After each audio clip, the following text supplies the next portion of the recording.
Bien, hemos llegado a nuestro bloque científico con quizás uno de los hombres más influyentes en el mundo de la ciencia en nuestro país. Él es Ricardo Boll, asesor científico de Nativa y profesor universitario, un hombre que además desde que enganchó con Nativa nos trae cada día que viene casi una lección de los temas que él maneja y que pone sobre la mesa cada semana. Ricardo Boll, ¿cómo estás? Bienvenido. Gracias por estar con nosotros. Muy buenos días, Carlos. Yo creo que te has confundido. No, la verdad que no. Cada vez que hablamos dejas una lección en esta mesa de conversación. ¿Qué nos traes hoy? ¿Por dónde vamos? Bueno, vamos como siempre a hacer un seguimiento del fenómeno del Niño. Creo que lo amerita. Las temperaturas ya están bajando. En los últimos días no hemos escuchado grandes desgracias, felizmente. Entonces vamos a continuar, como siempre, viendo qué es lo que pasa con la temperatura del mar. Pero quisiera conversar con ustedes un tema que ha estado sobre la mesa y además de manera álgida permanentemente, que es el tema de la ley forestal, ¿no? Entonces yo quería conversar porque creo que si todos los peruanos tenemos que respetar la ley, primero tenemos que poder leerlas, tenemos que poder entenderlas. Entonces vamos a revisar un poco esta ley, porque se habla de la ley, pero nadie la conoce. Entonces vamos a verla. Primero entonces comenzamos con el niño. ¿Tienes imágenes? Sí, por supuesto, por favor. Vamos a verlas. Empecemos con las imágenes, por supuesto, como siempre, de hace 2 semanas, con las anomalías, que son las temperaturas sobre el promedio, recordemos. Ajá. Y vemos que hace 2 semanas teníamos todavía un Pacífico con unas manchas rojas, lo que quiere decir que estamos más o menos unos 4 o 5 grados encima del promedio. Y en la costa peruana puedes ver una franjita roja. Todavía hay algunos puntos que parecieran una especie de franja. O sea, eso es lo que sucede hace 2 semanas. ¿Qué pasa hace una semana? Eso era del 26, vamos a ver las imágenes del 4 de marzo. Y de pronto vemos que aparece una mancha azul. ¿Sí? ¿No? Esa mancha azul nos comienza a dar un alivio, ¿no? Podría ser este enfriamiento. Y vamos a ver qué es lo que ha pasado hace 2 días, porque recordemos que en el lapso de esta mañana van a colgar las imágenes de ayer, siempre gracias al Cenami y a la NOAA norteamericana. Y si vemos la siguiente imagen, por favor, vamos a ver la imagen del 11 de marzo y vemos una mancha roja, pero toda esta parte azul ha crecido de manera importante sobre el Ecuador, ¿no? Sí, claro. Además ha desaparecido la franja en la costa. Si te das cuenta, queda una mancha roja en el norte, pero la franja roja ha desaparecido. Hagamos un acercamiento porque el Cenami nos presenta además información con diferentes escalas. Vamos a ver, por favor, otra vez lo que ha pasado hace 2 semanas con el Perú exactamente. La siguiente imagen. Y como dices tú, en el mapa la escala es todo. Así, sí, claro. Yo estoy aprendiendo muchísimo, Ricardo. Muchas gracias. Dale. Bien, vemos justamente esta especie de franja, fíjate, frente a Lima, esta piscina, ¿no? Cálida con unos 3-4 grados encima del promedio. Y vamos a ver lo que pasó nuevamente con el 4 de marzo, pero con un acercamiento.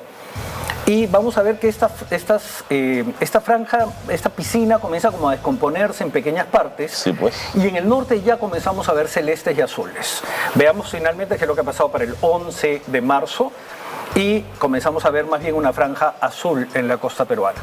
Esto quiere decir que el Niño ha acabado. Yo no cantaría victoria. Recordemos que todo lo que es agua, aire, se comportan como fluidos, son muy inestables. Es cierto que ya estamos casi al final del verano. Ahora, esto también quiere decir que tenemos unos 2-3 grados debajo del promedio. Okay. Pero que corresponde con un fenómeno de afloramiento que hemos comentado varias veces en este programa, que es una situación más o menos natural. Veamos, conversemos sobre la próxima semana para ver qué está pasando y esperemos que por lo pronto las amenazas vinculadas a las lluvias, a las inundaciones, bajen. Creo que es una oportunidad la que la naturaleza nos da, ¿no? Porque tenemos que estudiar estos datos. Como sabemos, todos los niños son distintos, tienen comportamientos diferentes. Este niño, por ejemplo, nos ha traído problemas en Lima, pero no así tanto en la zona entre el norte y el sur, ¿no? Por ejemplo, la zona de Ancash, ¿no? ha estado más o menos a salvo. Sí hemos tenido inundaciones y creo que y huaicos, y tenemos que revisar nuestros sistemas de alerta, tenemos que revisar nuestros sistemas de respuesta, tenemos que revisar cómo estamos construyendo las ciudades y tomar medidas. Porque pero sin duda, Ricardo ha sido un niño menos destructivo de lo que esperábamos. Completamente, ¿no? Esto pintaba como un niño del 83, como un niño del 97, sí. como un niño incluso ha sido más bajo que el niño del 17, ¿no? Que fue un niño muy fuerte. Recordaremos que el agua casi se mete a Palacio de Gobierno, ¿no? Y en ese sentido, Ricardo, un tomador de decisiones podría decirle a los científicos: ¿ustedes se equivocaron? ¿Ustedes me han hecho gastar más dinero del que yo debería haber gastado? Yo creo que hay dos temas, ¿no? Primero, nosotros trabajamos sobre la evidencia, o sea, sobre lo que ha pasado, ¿no? Lo demás son adivinanzas. Entonces, claro, uno dice, esto tiene altas probabilidades, esto tiene bajas probabilidades. Claro. Además, en función de lo que ha estado sucediendo, ¿no? Ahora, la naturaleza es inestable y son muchos factores. Sin duda. Pero también tiene que ver con cómo se presenta la información. Y yo sí siento que en algunos casos ha habido, se ha optado por el titular, ¿no? Okay. O sea, se viene el fin del mundo, todo el mundo compra tu periódico, todo el mundo escucha tu discurso. Y esto incluso en las redes, ¿no? O sea, se hablaba de el niño más grande. Sí. Entonces, siempre hay que tomar las cosas con calma porque creo que cuando nos ofuscamos no podemos tomar decisiones fácilmente. De acuerdo, ¿no? De acuerdo. Muy bien, esa es la información entonces que tenemos en relación al niño. Vamos con la ley forestal. Empecemos con la ley. Bueno, además de que ustedes pueden googlear y todas las leyes se publican en El Peruano tiene una muy buena página y uno puede ver la ley, ¿no? Creo que es bien importante porque muchas leyes comienzan con definiciones, tienen listas de conceptos al final, pero además son las que ordenan. Muchas leyes además tienen reglamentos, ¿no? O sea, una ley te dice, no puedes hacer algo, ¿no? Pero luego te dice cuál es el procedimiento, cuáles son las sanciones, cuáles son los límites, y esos son los reglamentos. Pero en este caso les recomendaría empezar por este documento que me pareció muy interesante. Es un documento del 2012, me parece, que es un documento que más bien reflexiona sobre la ley. Okay. ¿Sí? Entonces dice, nueva ley forestal de fauna silvestre, porque la ley que tenemos es del 2011. Lo que hemos sacado es una modificación a la ley del 2011. Entonces, a veces también se decía, han sacado una nueva ley. Claro, es una ley que modifica la anterior, de acuerdo, ¿no? Pero no es en sí una ley completa. Correcto. Es un pedacito nada más. Dale. ¿Bien? Y lo que nos dicen, además en el título me parece sintomático, dice, por un aprovechamiento sostenible, equitativo y competitivo de los bosques. O sea, los bosques están para ser utilizados, pero con cuidado. Hay bosques que podrás utilizar, bosques que tendrás que proteger, porque además ayudan, como ya hemos visto varias veces, a lo que llamamos servicios ecosistémicos, ¿no? Evitan las inundaciones, ayudan a la percolación, que luego permiten la aparición de puquios o manantiales. Este es el número de la ley, la pueden buscar, pero se ponen ley forestal, va a salir. Pero no es solamente una ley forestal, es también una ley de fauna silvestre, ¿sí? Y toda ley empieza con principios. Veamos un poquito, esta parte va a ser un poco pesada, lo siento, Carlos. No, tranquilo. Pero creo que es interesante ver todo el texto y como pueden ver he puesto en negritas algunas partes. Dale. Porque nos plantean unos principios. El primer principio es el derecho y el deber fundamental relacionado con el patrimonio forestal y la fauna silvestre de la nación. Cuando nos lo definen como patrimonio, es algo que hemos recibido, es algo que nos ha llovido, claro, pero que tenemos que dejar, cuidar, claro. ¿no? Como, igual que cualquier herencia, tenemos que pasársela no podemos quemar una herencia, hay que dejársela a la siguiente generación. Y lo que nos dice es, toda persona tiene el derecho de acceder al uso, al aprovechamiento y disfrute del patrimonio forestal y de fauna silvestre de la nación. O sea que los bosques no están solamente para ser explotados o talados. Podemos disfrutar de los bosques, podemos disfrutar, por ejemplo, o beneficiarnos de sus servicios, como te decía, ¿no es cierto? El segundo principio dice la gobernanza forestal. Esto es muy interesante. ¿Qué es gobernanza? La gobernanza es que todos participemos, darle poder a la gente. El diseño y la aplicación de la presente ley se rige por el principio de gobernanza que conduce a la armonización de políticas. Este es un concepto clave, porque siempre vamos a tener un conflicto. Entonces hay gente que quiere que tiene una visión sobre un recurso, y hay gente que tiene otra visión, ¿no es cierto? Entonces vamos a tener que tener una armonización entre temas de transporte. Por ejemplo, cuando hacemos una carretera en la selva, tenemos que cortar los árboles. Cuando queremos ampliar la frontera agrícola, tenemos que cortar los árboles. Cuando las ciudades crecen, muchas veces tienen que cortar los árboles, pero vamos destruyendo el bosque. O sea, aparecen lo que llamamos en geografía conflictos territoriales, ¿no? Incompatibilidad en el uso del suelo, porque sirve para varias cosas. Y para eso tenemos que también compatibilizar las normas, los procedimientos, las herramientas de información, etc. Sí, que en muchos casos se cruzan, ¿eh? Claro, que además muchas veces tienen información diferente porque se recoge de diferente manera. Así es. Y luego nos dicen la participación en la gestión forestal. Ajá. Es decir, esto no se las decisiones no se toman por 4 técnicos en una oficina, tiene que haber participación. Toda persona tiene el derecho y el deber de participar responsablemente en los procesos para la toma de decisiones. Y esto es muy interesante. Derecho y deber, ¿eh? Justamente porque en el documento que les recomendaba nos plantean todo el proceso que sacó esta ley, que involucró convocar a los actores, a las comunidades nativas, claro, a la gente que ya tenía concesiones, a las regiones, a todos los actores sociales, para pensar qué necesito y cómo debería ser esta ley. De acuerdo. Esta ley fue una ley muy pensada, ¿sí?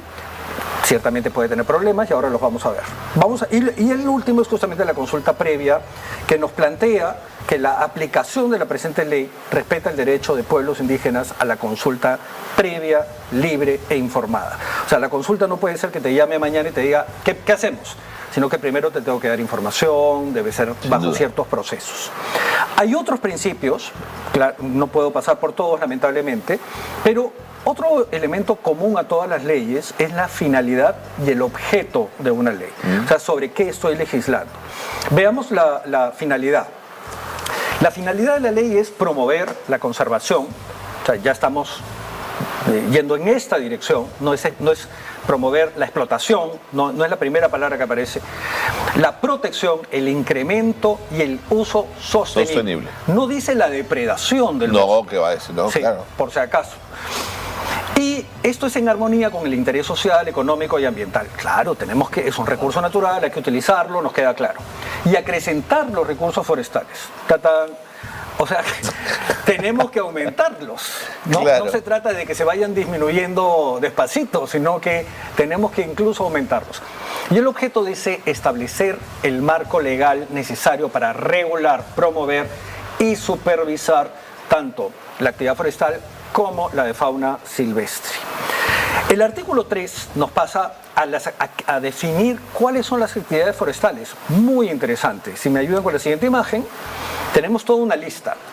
La administración, investigación, conservación, protección, monitoreo, restauración, evaluación, manejo, aprovechamiento, poblamiento, porque en los bosques vive gente, repoblamiento, pero además el poblamiento, digamos, de animales y de plantas.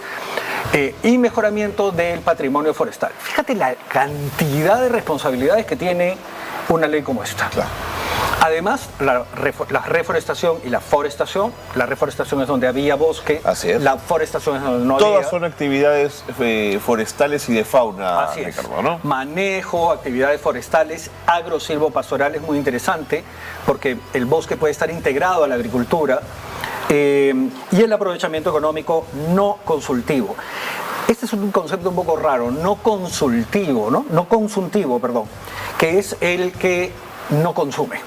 O sea, yo lo puedo usar y no lo estoy desapareciendo. Okay. ¿Sí? Por ejemplo, es un concepto que se usa mucho con el agua. Yo uso el agua para regar, el agua se fue. Pero yo uso el agua, por ejemplo, para producir energía y mover turbinas y puedo seguir teniendo el agua y usarla luego. De acuerdo. ¿No? Entonces no estoy usándola, digamos, no la estoy gastando. Ajá. Luego nos plantean cuáles son los recursos forestales en el artículo 5, por favor. Y nos dicen antes me parece, 5, exacto, gracias. Nos dicen son recursos forestales, los bosques naturales, las plantaciones, que son artificiales, digamos, las hemos puesto a nosotros, son resultado de la actividad humana, las tierras cuya capacidad de uso mayor sea forestal, aunque no haya bosque encima. ¿Sí? O sea, tú tienes un bosque que puede ser usado para la agricultura, para pastos, para bosques o incluso hay suelos de protección que no deben ser utilizados. Y además todos los demás componentes silvestres. Entonces nos van haciendo toda una definición muy interesante. Luego ya comienzan los problemas. Y aquí es donde comenzó a darme dolor de cabeza y creo que a cualquiera que agarre esta ley. ¿Qué ha pasado? A ver si tienes buena memoria. Nos hablan del Sistema Nacional de Gestión Forestal de Fauna Silvestre. Se llama SINAFOR. Donde dice título 2, por favor. Gracias. Entonces crean un sistema nacional que gestiona todo esto. Se llama SINAFOR. Dentro de esto hay 3 sistemas: el Sistema Nacional de Información, el Sistema Nacional de Control y el Sistema Nacional de Inventarios. Yo ya me enredé, porque como tengo problemas de concentración, ya son demasiados sistemas. ¿De pronto puede haber sistemas y subsistemas mejor? Sí, pero luego nos hablan de una autoridad nacional forestal. Entonces antes había un sistema nacional, este es una autoridad. El otro se llamaba SINAFOR, este se llama el SERFOR. ¿Sí? Y además el SERFOR es el ente rector del SINAFOR. Entonces comenzamos a ver jerarquías, ¿sí? Un poco complejas. Pero luego en el 17 nos hablan de la Comisión Nacional Forestal, que se llama CONAFOR. Bueno, un poco más adelante nos hablan del organismo de supervisión, el artículo 18, por favor, que es el organismo de supervisión de los recursos forestales, que se llama OSINFOR. Ya yo, como comprenderás, ya no entiendo nada, ¿no? Muy interesante, ciertamente, pero ya me parece demasiada burocracia, porque todos parece que comienzan a tener, seguramente yo necesitaría un gráfico aquí, ¿no? O sea, ¿qué depende de qué? Es una ley muy detallada, es una ley muy larga, tiene como 25 páginas, muy complejas, que como te digo, primero trabaja con los temas forestales, pero también trabaja con los temas de naturaleza. Incluso hace alusión a los zoológicos, a la imposibilidad de tener animales salvajes en tu casa, por ejemplo, ¿no? A menos que vengan de criaderos, ¿sí? Entonces, tiene mucho detalle, es bien compleja. Y yo quisiera pasar directamente a la modificación. Dale, importante, antes que nos gane el tiempo. Solo modifica el artículo 29 y el 33. Y el principal cambio es este. Antes decía, los bosques de producción permanente se establecen por resolución ministerial del Ministerio del Ambiente. A propuesta de SERFOR. SERFOR pertenece al Ministerio de Desarrollo Agrario. Entonces, claro, obligaba a 2 instituciones de diferentes ministerios, porque uno hace investigación y el otro, digamos, tiene que supervisar las decisiones que se toman, implicaba una coordinación horizontal entre ministerios. La nueva ley cambia esto y dice, los bosques de producción permanente se establecen por resolución ministerial del Ministerio de Desarrollo Agrario. Esto es muy importante y todos los investigadores están más o menos de acuerdo, porque los intereses son diferentes. El Ministerio del Ambiente busca proteger, mientras que el Ministerio de Desarrollo Agrario lo que necesita es ampliar la frontera agrícola. Entonces son intereses distintos, ¿no? Habría que pensar también por qué SERFOR está en el Ministerio de Agricultura. Buen punto. ¿No es cierto? O sea, tal vez sea una oportunidad para repensar todo este alambicado sistema. En el siguiente artículo nos plantean una situación similar. Nos dicen la zonificación forestal, que es necesaria para la protección, para ver a quién se le va a dar autorizaciones, es aprobada mediante la resolución ministerial del Ministerio del Ambiente. Ahora también es sobre el Ministerio Agrario, que claramente tiene, insisto, intereses distintos, objetivos distintos, visiones distintas. Entonces aquí se acabó la conversación, vamos a tener decisiones, digamos, unilaterales, con una visión particular. Seguramente, digamos, hay gente muy formada, que entiende la necesidad, pero la institución tiene objetivos distintos. Entonces yo quisiera explicar un poco cuál es la situación del bosque hoy y por qué necesitamos recordar que estos bosques deben de ser protegidos, tienen que ser estudiados y debe haber una gestión sostenible. Pero hasta aquí, Ricardo, perdóname, si te entiendo bien, lo que tenemos es entonces un Ministerio del Ambiente que pierde por un momento funciones y pasan al Ministerio de Desarrollo Agrario y Riesgo, que tiene la lógica de la producción y la productividad agrícola. Así es. Digamos, pero ya eso te marca, ya no es el cuidado del ambiente, aunque seguramente pensarán en hacerlo sostenible, pero ya me están diciendo que lo importante es la producción. Ya cambia, me parece que ahí planteas bien las cosas porque cambia completamente. Sí, y no lo digo yo, como te digo, lo que estoy diciendo lo he encontrado en diferentes entrevistas, en diferentes documentos de especialistas. El SERFOR justamente tiene una página web muy interesante, un sistema de información geográfica donde están todas las concesiones. Toda esa mancha morada que ven abajo a la derecha son concesiones. Déjenme ver exactamente cuál es porque no me acuerdo ahorita, pero creo que es la producción forestal diferente a la madera. Entonces lo que sucede es que, por ejemplo, son las zonas que producen castaña, ¿sí? Claro, no talas el árbol, pero estás teniendo actividades dentro del bosque, ¿no? Lo que también podría ser un poco peligroso. Pero todo lo demás que ven ahí en verde hace alusión a diferentes actividades forestales, ¿sí? Y puedes ver que tanto en Ucayali como en Madre de Dios esto es más o menos masivo. De hecho, si ven un poquito a la derecha, van a ver lo que ha pasado en Brasil, ¿no? Producto de la agricultura y las actividades ganaderas. Miren el nivel de deforestación, ¿no? Hacia la derecha, alrededor de las carreteras. Geobosques, que sí es del Ministerio del Ambiente, nos plantea un estudio sobre la pérdida del bosque desde el año 2001 hasta el año 2020. Veamos el siguiente mapa, por favor, y vamos a ver que esta es una situación dramática. En el año 2001, solo en el año 2001, estos fueron los niveles de deforestación, claramente, sobre todo en la selva central. Ya tenemos un problema en la selva sur también y también en la selva norte.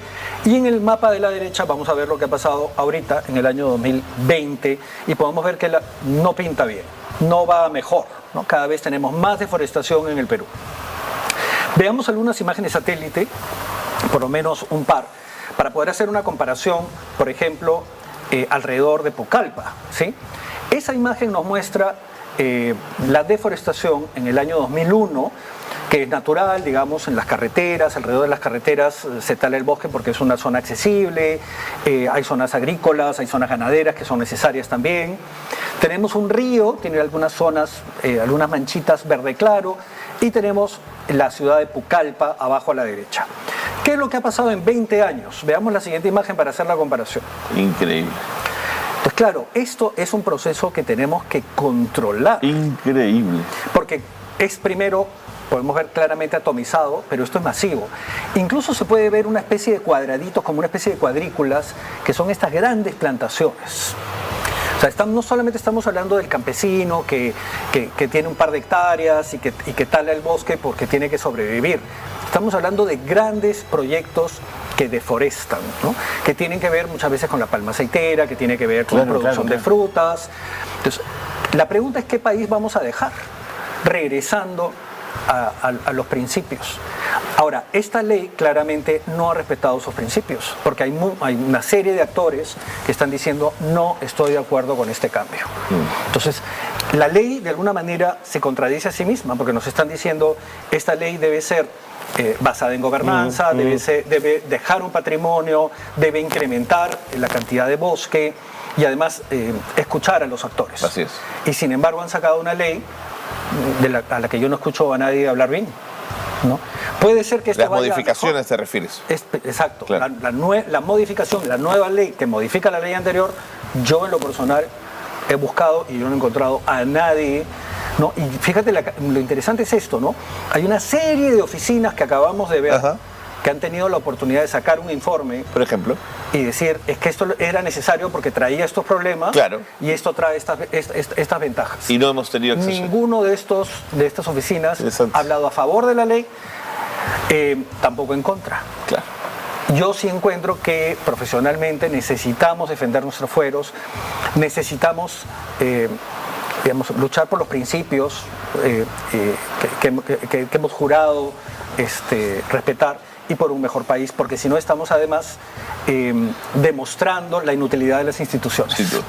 Parte de la sostenibilidad institucional debe ser que las instituciones se manifiesten y defiendan sus áreas, ¿no? Correcto. Ricardo, gracias por haber desmenuzado la ley forestal y habernos ayudado a entender un poquito más ante qué estamos. Y que el debate continúe, sigamos buscando esos informes y esos datos que nos permitan entender por qué se produjeron estos cambios y estas modificatorias y qué intereses hay detrás. Y me pasa un poco lo mismo. Cuando hemos entrevistado en relación a la ley forestal, las posiciones son muy de oposición a las modificaciones hechas. Gracias. Bueno, buenos días. Cuidemos nuestros bosques, no solamente hay bosques en la selva, también en Piura, por ejemplo, conozcamos nuestro país, descubrámoslo y dejemos un lindo país para el futuro.